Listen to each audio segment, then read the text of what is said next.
welcome to the Believe Again podcast, powered by Parable Bookkeeping and Accounting, with your hosts, Josh and Amy Roberie. On this show, we discuss the challenges and triumphs of ministry, offering hope and practical insights for pastors and leaders everywhere. Our goal is to explore the heart of what it means to believe again and lead well in every season of ministry. Let's give a warm welcome to our guests today, Pastors Aaron and Adrienne Lindsey. Aaron and Adrian married in 1998 in their small hometown in Ohio, where their journey in music and ministry began. Rooted in their local church, they felt the call to step out in faith, believing that God had even more in store for them beyond Ohio. They are proud parents of 3 children and have dedicated their lives to helping others know God and become who they were meant to be.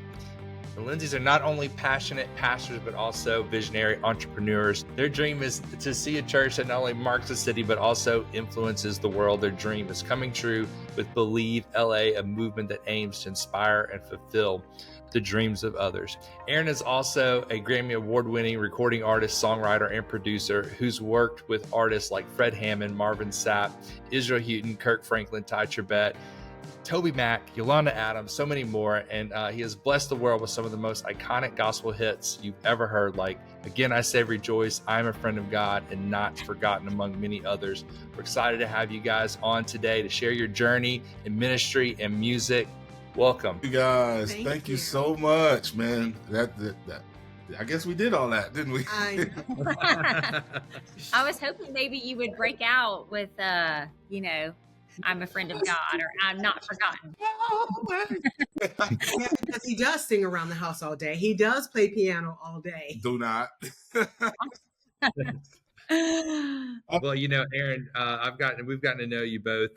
Amy and I got to know both of you guys in our church planning process, and then you and I worked really closely together before you launched. We talked once a week before you launched, and I was surprised to find out some of the songs that you had helped bring to the world. They're just the biggest gospel hits of all time, just to be honest with everybody. But then this week, I was like, let me really do a deep dive into Aaron Lindsey's music. And I was pleasantly surprised. And I can't believe the songs that I've been listening to for the last 15 years or so that you were on those albums singing and playing piano and recording and producing. Yep. And even one of them, Israel, said he says your name like twice on the song. And I'm like, well, there it is. He was trying to let me know way back then, And so that is so strange. Somebody thought instead of saying Aaron Lindsey, y'all, somebody thought he was saying in religion, y'all. Oh. Oh, wow. Well, now with digital media, your name pops up on there. Right. So we know he's definitely talking about you. So we have a little icebreaker for you, and I'll let Amy share with you what that icebreaker is. Yes, we like to start the episode out with a little bit of fun. So Aaron and Adrian, if you could create a soundtrack for your life right now, what would be some songs on that playlist? Ooh. Man. Okay, I got a corny one up out to my head. I love that. Remember the song I like corny. Living in America? Yes. That's my song right now. That's my one. It would be Staying Alive. Oh yeah, that's a jam. Oh man, because I'm literally in this new season. Yeah. I'm just trying to stay alive. Stay alive. We Are the Champions. Oh, I like that. Yes. That would probably be the first song. Mm-hmm. We Are the Champions. Yeah. And then it would probably be an old gospel song like an Andre Crouch song, like The Blood Will Never Lose Its Power or something. Oh, that's a good one. Yeah. Yeah. Then I would end it with Earth, Wind, and Fire. Let's groove tonight. Oh. Let's groove tonight. Okay, we're back. All right. Anyways. I'm going to ask that question. Oh, listen, we can ride this wave all night. So, yeah. So that was a good question. I was wondering if that'd put you on the spot tonight, but I figured that'd be my ladies. Love it. Well, Amy, what about you? What's just one song? I had no idea, honestly, if I would. I'm just thinking like the music when the clowns get out of the car and you're like, I'm like, I feel like I'm juggling all these balls right now in my life. And I'm like, am I really even juggling them? Or are they all dropping? Is my life a clown show right now because it just feels chaotic at Yeah, times. yeah. I overstand. I I do. Yeah. What about you, Josh? Mine's I guess a little more spiritual. I've been enjoying this song from Jesus Culture. I drink from an endless well, and I don't know that one. yeah, I guess it's new or something. I don't know, but it's That up. he never runs dry, so neither will I. And just kind of like helping me just kind of like restore my tank, just singing that one over and over. It's one of the ones that I could sing over and over again, not get tired of right now. So we'll see 2 weeks from now. Yeah. Come on. Well, I think the theme song I would pick for all of us, all four of us, as a song would be the Superman theme. There we go. Oh, very good. No words. It could just be interpreted as whatever it is in that moment. Just a thing. Yeah. Put your own lyrics on it, but feel propelled to fuel into the next season so you can believe again. That's right. With Believe LA. So we can't miss that opportunity to talk about that because we started working together. You came to ARC and you wanted some extra coaching, and me and a couple others stepped up to help you out with that. And that so impressed me with someone that has had so much success in life coming into church planning. Sometimes people feel like they got it figured out. They don't need any help, but you were like, no, I want to lean in. And then there's the second type of person that says that, but they don't apply anything. And you just listen and submitted to the process. And it was like, that just told me so much about who you are, made me so impressed with you. But then the name of your church, I'm like, we had to work together. Yeah. Believe LA, believe again. I love Tiger Woods. Was an incredible golfer. Like just broke all kinds of records. Masters, just legend. But the one thing I love about Tiger that really spoke to me was when I was told that he, as good as he was, he really listened to what Butch Harmon, his coach, said to him. And every great champion has a great coach. And what I find is that the people that play longer and play better and play well are the ones that consistently have someone in their ear coaching them, because whoever has your ear has your future. And but I remember when Tiger was young, he was really killing it. And I'm not as young as I was before. And there was a season that Tiger went through before his ultimate, just started getting bad. I should say bad, but age caught up with him, where he started playing poorly. And it was like, he's still young. Why is he playing so poorly? Well, Butch Harmon had to totally change his swing because he said, Tiger, you're killing it now, but your body's young. So I have to reteach you how to swing. And it affected his game in the moment, but it helped him play for a long time. So while I've been doing music and all these entrepreneurial things, I knew coming into this next season, I needed a coach. And it might change my swing, but it will help me play for a long time. Yeah. That's good. Well, we've noticed the same thing about the people who do the best in church planning and pastoring is the ones that probably don't need our help, as much, but they lean in the most. And it's disappointing sometimes because we see the people who probably need the most help. They're the ones that want to do their own ideas. And so I've seen that over and over and over again. Well, you've made transitions in life, just like Tiger Woods, transition to swing. And when I was reading your story, I saw that you guys started out in Ohio and then you moved to Texas. And that was an instrumental part of your story before you came to LA. So I'd love to hear hey, what brought you to Texas and why was that such an important part of your story? Well, it's interesting because we were married in 98. We didn't move until 2002. And we were the type of couple who waited a little bit later to have kids. And as soon as we had a baby, he upped and moved to Austin. Took me from my mama. From your mama. So funny story, but Kennedy was mine. Yeah, all the all the grandmothers that were there to help. So we no longer there. We got our real strong Bridget and got brave and went to Austin, Texas. That was our first transition. And it was for a church there. And I don't know the age of the church, but they were a smaller church in Austin, Texas. And it was he and Israel were building at the time. And there was an opportunity there to do more music and ministry and that type of sort. And we were looking for someplace new to go. We wanted to grow. We were a new couple, new in marriage. And Austin became the city. We were there for 2 years before we hopped over to Houston. You want to take off? Yeah. I always tell people I was born and raised in Ohio, but I became a man in Texas. This ministry was heavy lordship, discipleship. And in my church growing up, it was, in the Black community, the women really saved the community. Like they're the ones, like Harriet Tubman, the Underground Railroad. These were women that were literally helping us be free. And because the men had to be subservient as to not die, so the women step up a little bit. And in the Black church, that's what you saw a lot. There was always a strong male pastor, but it was these women were really strong. And I learned how to work hard at home. I learned how to grow up and be integral. And my father was is a strong man of integrity. He's still with us. He taught me so much. He made me who I am. But the development of who I am came when I went to Texas and got around some guys that were intentional about their leadership, intentional about marriage, intentional about raising their kids, intentional. It wasn't like, well, you can figure it out. It's like, no, let me teach you how to do it. And that church had a lot of men in leadership. The ushers were men. Yes. The greeters were men. It was weird. It was a total flip. And I'm sure even in most church contexts, that would be strange to see a bunch of guys in suits standing outside greeting. Mostly male. But it's just something to me. And it really helped us develop, into who we are today. And Texas was big because the city we're from is small, but we always had a large worldview because we got a chance to travel. And Texas was very influential. We had 2 out of 3 of our children were born in Texas. And my oldest daughter, my only daughter, but my oldest child was raised in Texas. She claims Texas. She does. Ohio. She does. Even though she's born in Ohio, she claims Texas. Texas raised. Oh, okay. Yeah.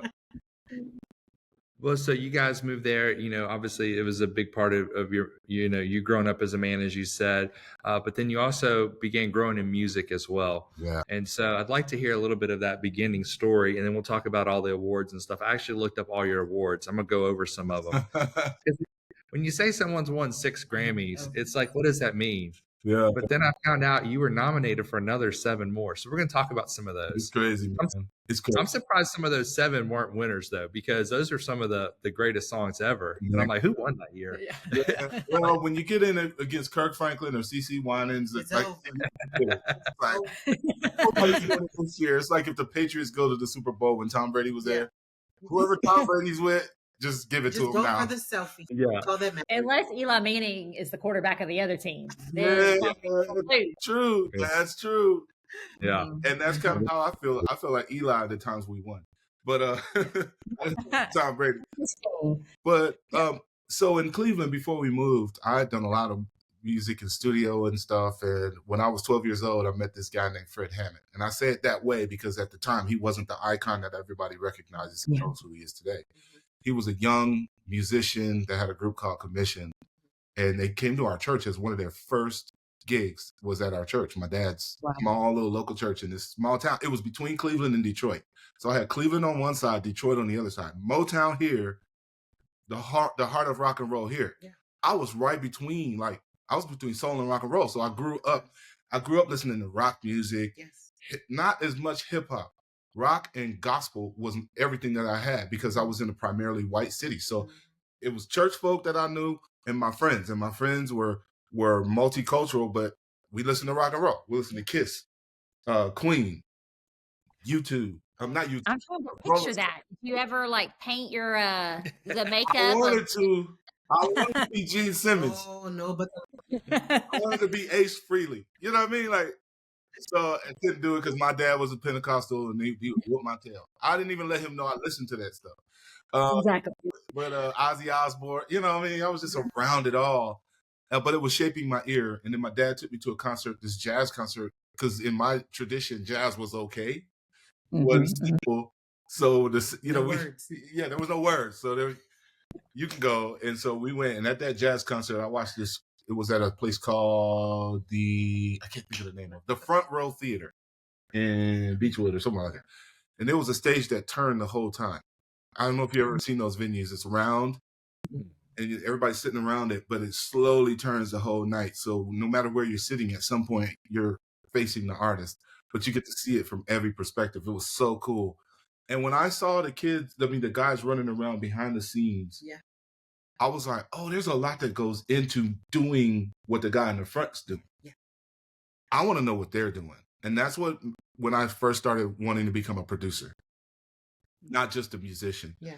And so I began to pursue production, and I worked with the likes of Weird Al Yankovic. I helped reproduce the official version of the Slovenian national anthem because my partner was from Slovenia, my business partner at the time. I worked on stage plays, recordings for stage plays. I had done cover band stuff. So my expanse, I was involved in a lot of different things.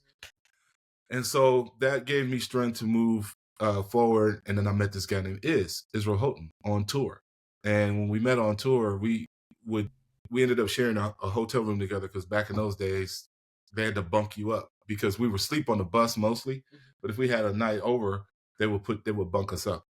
And we would talk at night about what would be the coolest mashups if we could put two bands together. And so we say, like, if you could take any two bands or any two artists and do music for Jesus, who would they be? And we would come up with the wildest, like, let's take Earth, Wind, and Fire and U2 and Toto and put them all on one stage and have them do a big old concert for Jesus. Because we were always looking for the multicultural angle of it, because that's what we love. There was no Newbury at the time. And so when the tour shut down, I got a call from Israel saying, hey man, Integrity Music called me. They want me to record a record. I was like, good for you. That's dope, bro. Oh man, I love it. Man, that's so cool. When are you gonna do it? He's like, nah, man, cool for me. Let's do that idea we talked about. Let's get a bunch of CCM artists and gospel artists and rock folk and Latin folk and just get on one stage and do music for Jesus. And thus Newbury was born in Toledo, Ohio. And that's how we got literally in the worship space, but all that pre-ground of, doing records with other artists, working with Fred Hammond, youth choirs. She was I met her, she was in my brother-in-law's youth choir. That's how we met. And they were a recording group, and they did a whole record. He was a producer on that record. Not named. Well, Fred Hammond was the named producer. I was the guy that did all the music. Yeah. But she was in that choir, and I fell in love with her.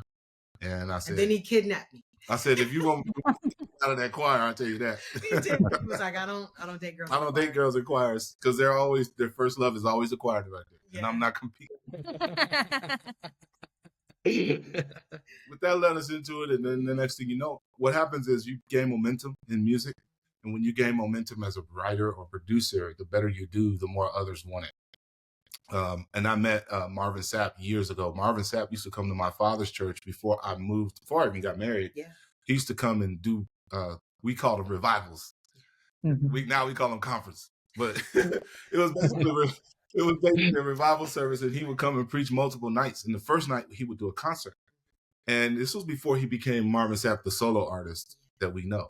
We would do Fred Hammond songs, other cover songs, and I would put the band and the choir together in our church, and we would fill up the church. The whole city would come out and be incredible. Then he would preach the next night. And so that relationship then turned into the biggest gospel song, one of the biggest songs in gospel history, when he and I reunited later and did the song Never Would Have Made It. And so, it's just been a theme that God keeps threading together, like faithfulness will beget opportunities, and those opportunities, if you're prepared, will lead to more opportunities. And that momentum just kept the doors opening. Well, that's incredible. I think one of the things, questions I have while you were talking about that is, I know that you sing and you write, you play the keys, but what does it mean to be a music producer? So when you're on an album as a producer, what does that mean? So the word produce literally means to bring forth or make it happen. So the producer is the one that makes it happen by any means, whether it be you hire the band, whether you choose the songs, whether you are the band, whether you are the engineer or you hire the engineer. You're the one that makes the key decision. You're the one that keeps the ball moving forward. You keep timelines, you manage budgets, you make sure everyone is paid, all the union paperwork is done, whether you do it directly or you hire contractors to do it. You're the overseer, the one that's in charge of it all, and ultimately responsible. And so that's what production is. There's so many definitions. There are the rock star producers who get in the room by themselves, like my dear friend, Rodney Jerkins.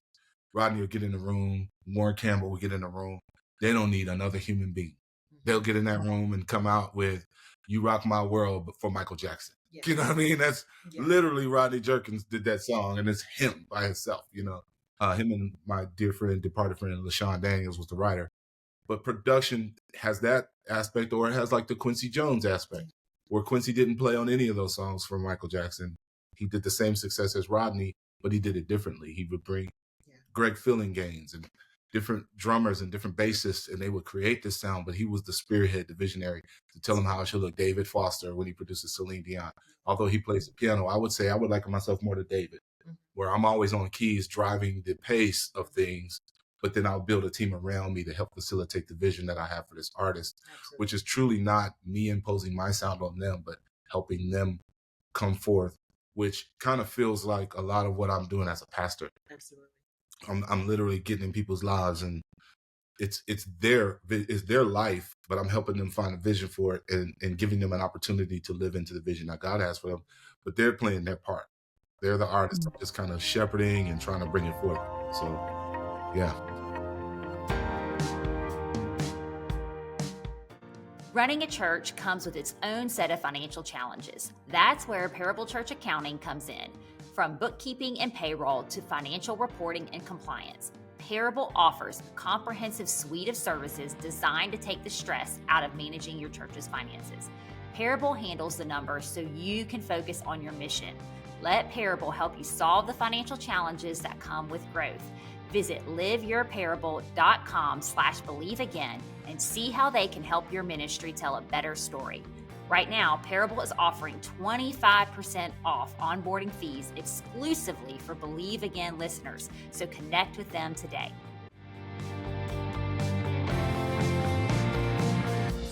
Well, I guess just one more question on the music thing, and then we'll move on to ministry stuff. They're both ministry, really, but church planning specifically.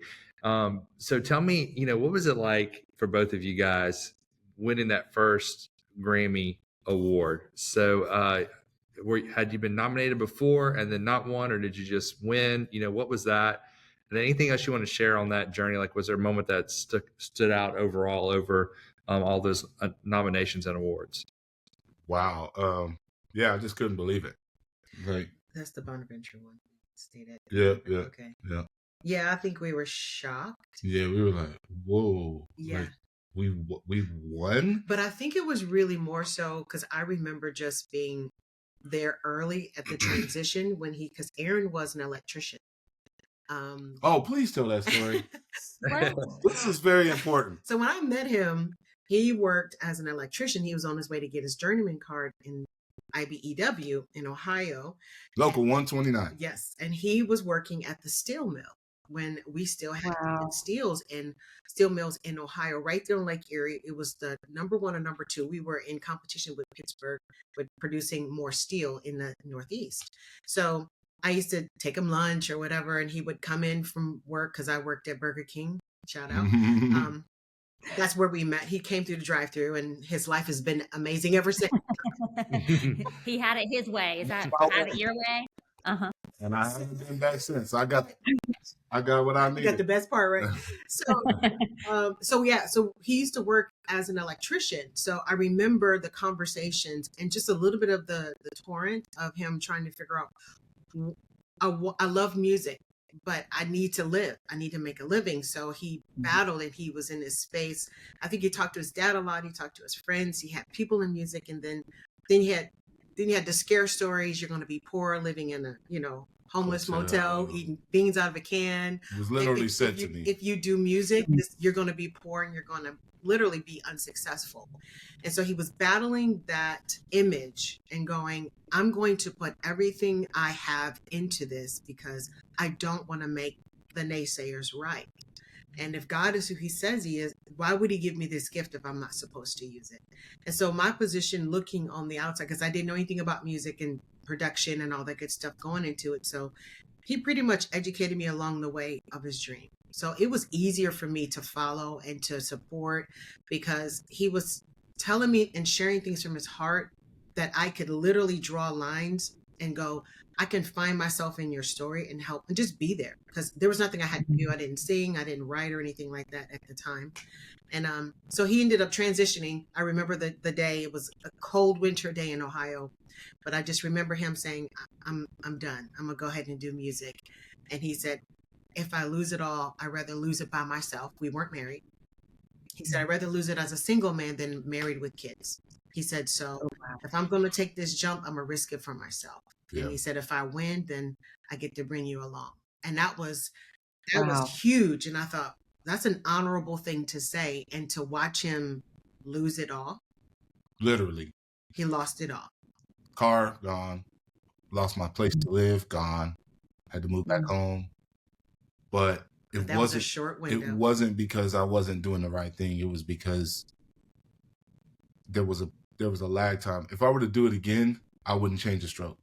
I would still do it, because I only had to ever lose it one time to know I didn't want to lose it no more. And it was powerful. And my father and mother supported me. They still let, I only went home for a short period of time. Yeah, short, yeah. And then I was back, got everything back restored. And I think a lot of people are afraid to take that step, because it is scary when you're launching out on any new venture, especially one that could change your life. But the investment is worth it. But the challenge that most people have is they get so distracted by the difficulty that they lose sight on the goal. And they don't break their goals into smaller steps. So if they don't achieve that big leap all the way across the river, they feel like they have not won, when actually you shouldn't be looking across the river. You should be looking for every stone to step on all the way across. So my goal is the next step, not all the way across. This is my goal right now. And once I get that goal, there's my next goal. And there's my next goal. But ultimately, I'm trying to get across the river. And so for me, it was, I need to be able to sustain my life. It wasn't a Grammy. It wasn't a Stellar Award. It wasn't a BMI #1. I had none of those things in my mind. My goal was do it with integrity, do it with excellence, survive, and be able to take care of myself. Because if I could take care of me, I could take care of the two of us.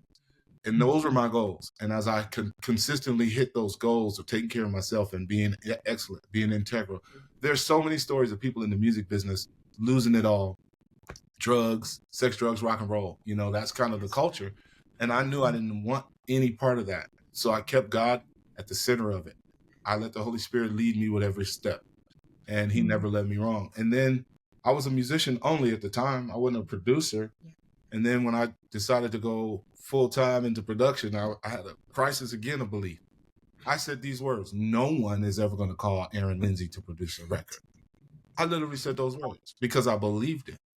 And I had to change my language about it, and every morning when that opportunity alarm went off, that opportunity clock would go off at 7 a.m, I would wake up and do it and achieve and work and work and work. Yeah. It wasn't an alarm clock. It was an opportunity clock every day. Get up. It's another opportunity to do what, you're supposed to do.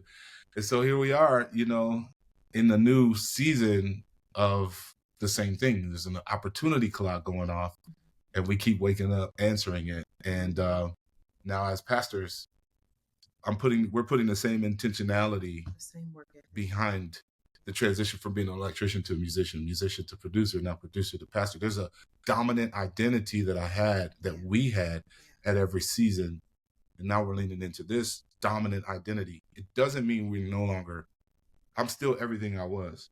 I had a mentor tell me he does not believe David ever stopped playing.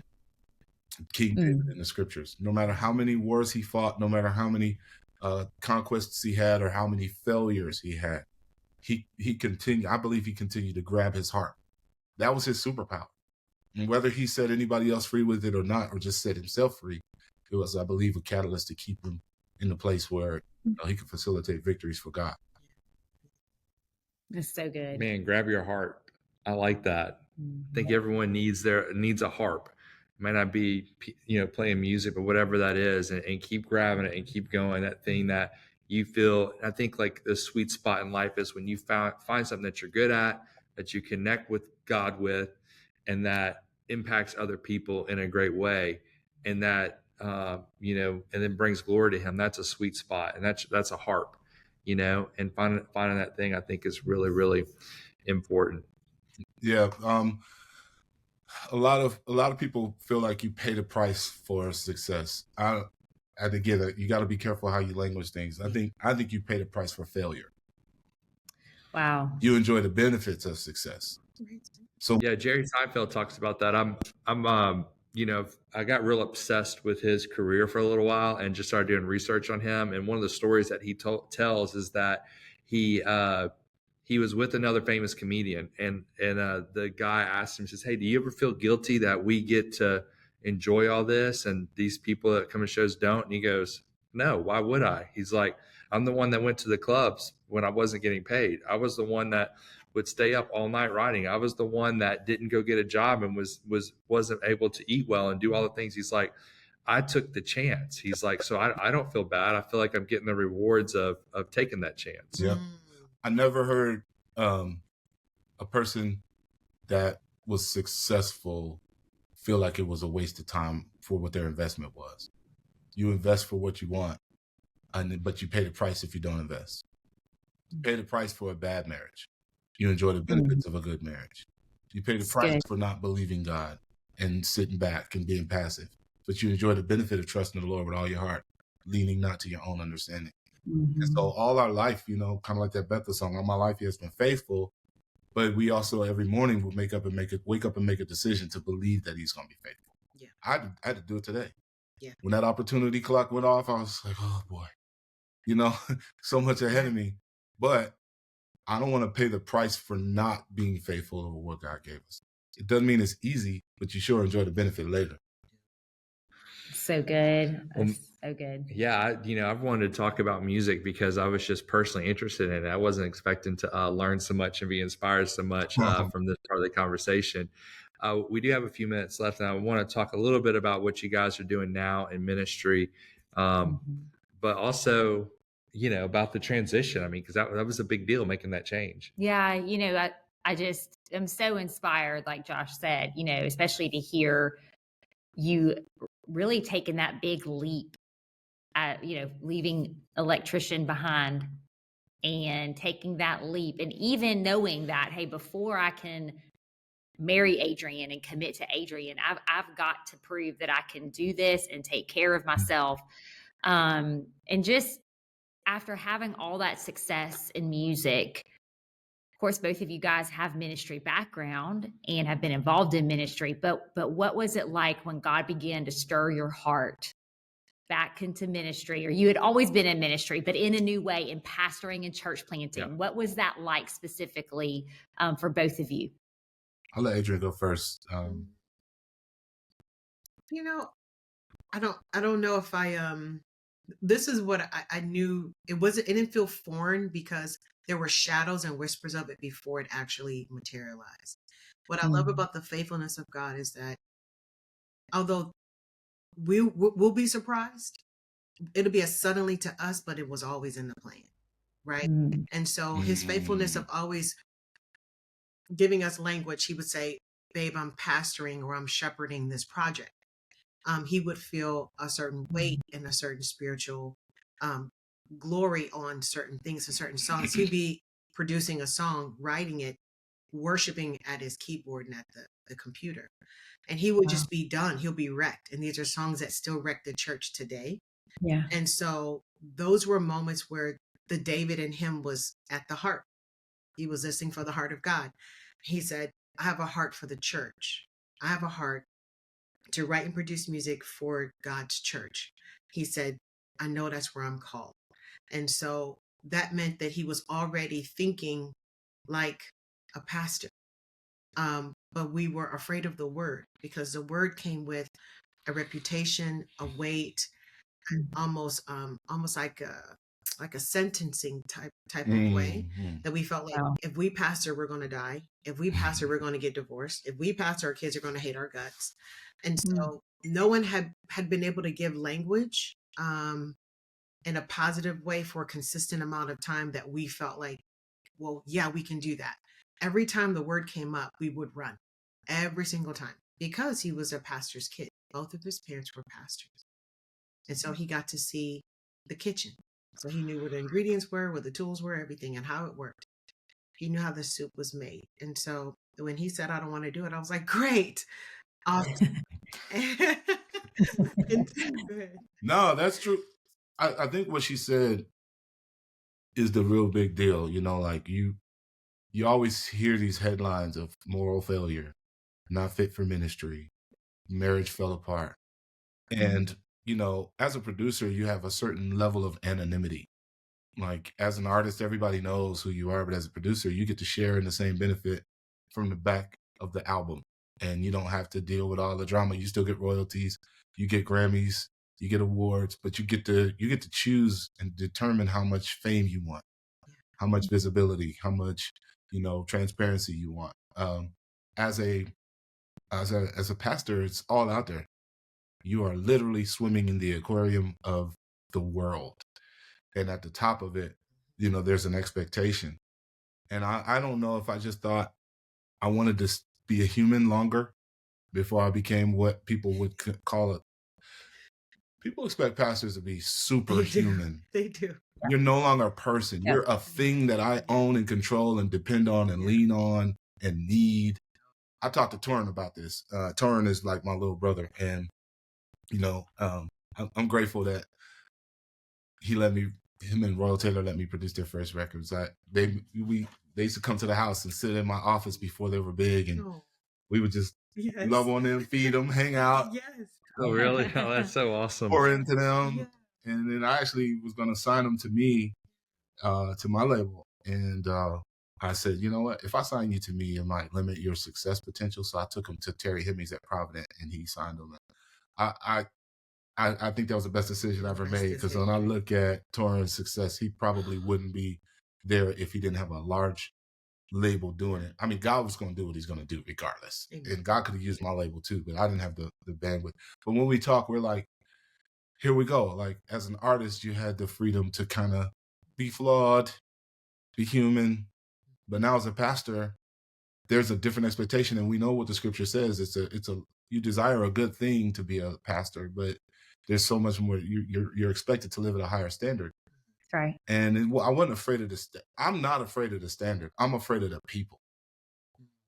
I could care less. The standard does not bother me. That's a biblical standard. Yeah. So I'm going to live at that level. But it's the people, because people have their own interpretation of the standard. Yeah. Whether it be biblical literalists who think you do need to cut eyes out, or you can't wear mixed linens because it says in Leviticus we can't. Or, you know, women should have their heads covered. And they're literalists in areas they feel comfortable with. But they're not as literal in the things that may challenge them. Oh, let's be gracious here, but let's not be gracious here.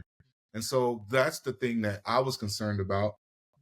But the one thing I am grateful for is that I know God called me and he called us. And the things that I would have been afraid of at 30, I'm no longer afraid of at 50. A lot of those significance things, a lot of the wayward eye stuff that ruins marriages and churches, a lot of the flesh out of control stuff. I'm too old to handle what I got. I ain't about to go out here and chase nothing else.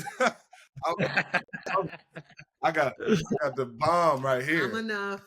Yes. I got it. Yes. And ain't nothing out there that listen. I'm my hands are full. So like, you had it your way, and that's all you needed. That's all I needed. Yeah. I'm so grateful now that that we said yes, that God called us at this particular time because we're older. Because like he says, God settled the significance issue in his life where he didn't feel like he needed the praise of people in order to be successful or obedient in this call.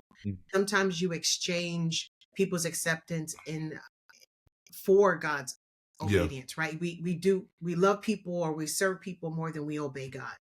And that is a risk. And the Bible says it's a sacrifice. And so what are we leaving on the table, right?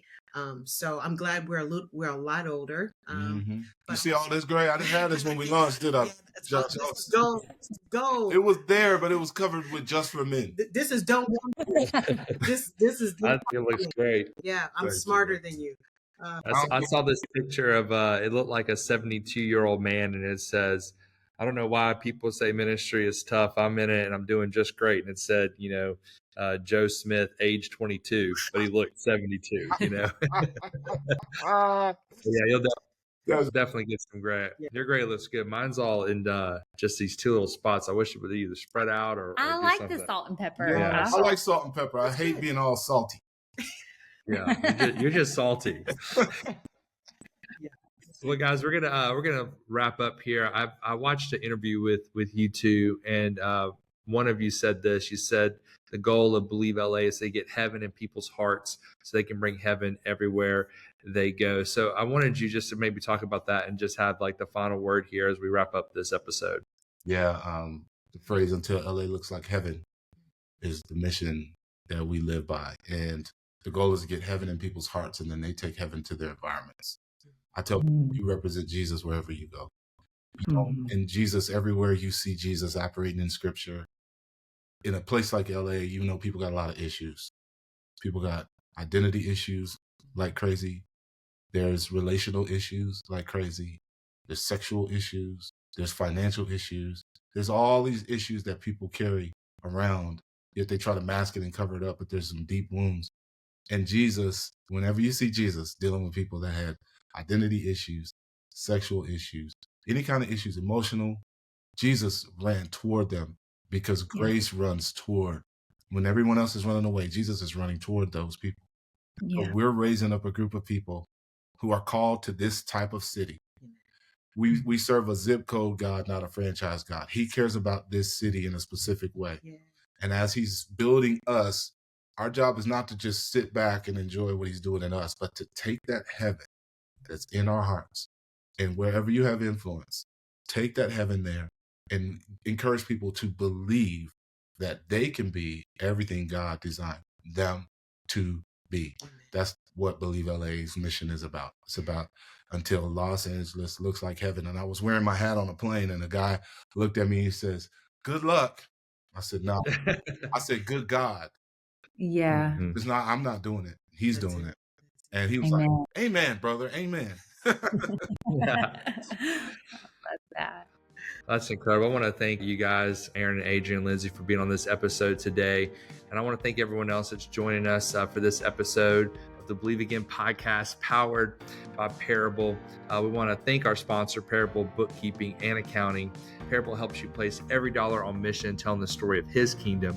You can find out more at liveyourparable.com/believeagain and get 25% off your onboarding fees. Make sure to let them know that you heard about them from the Believe Again podcast.